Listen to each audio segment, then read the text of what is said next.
questions. Thank you very much, Madam Chair. I go to Ms. Jamison.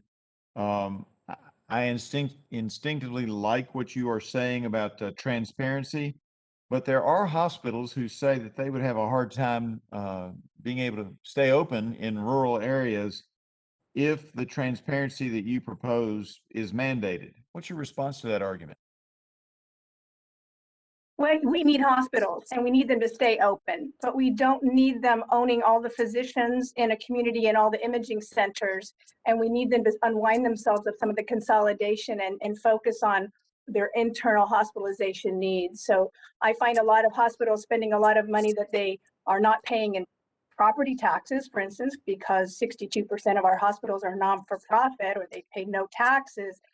This money is supposed to get plowed back into the community in the way of charitable patient care, but instead they're turning it into infrastructure. So I'd like to see a little realignment of the funds, have them spending less money on acquiring things, less money on building things, and more on giving back to the patient and getting their costs truly in line with delivering patient care.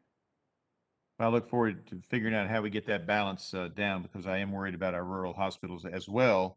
But I want people to know that you can lower costs on things like eye surgery. You mentioned LASIK. And when I was in the state legislature, I worked with a group that was working on cataract, a standalone surgical center for cataracts and glaucoma. That as soon as they got the permission to open, the prices in the community dropped substantially at all providers, including the hospital. All right, Mr. Cameron, does Idaho have a network adequacy?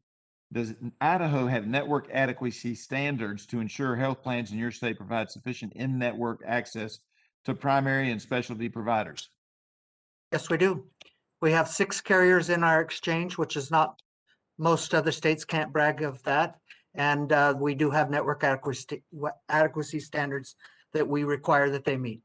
And how do you balance network adequacy with insurers' ability to negotiate lower costs or exclude lower caliber providers? Well, obviously, they have the ability to establish those contracts. As seen, at times it requires a negotiation and conversation with our department and the provider, or our department and the insurance carrier, to make sure that it's taken place. Do you think folks at CMS in Baltimore or Washington, D.C. would understand the nuances of Idaho's health insurance market to be able to write rules addressing your network adequacy standards? Absolutely not. And how about your rate review determinations? And explain if you can. Yeah, we have a very extensive process in which the carriers are required to submit their rates.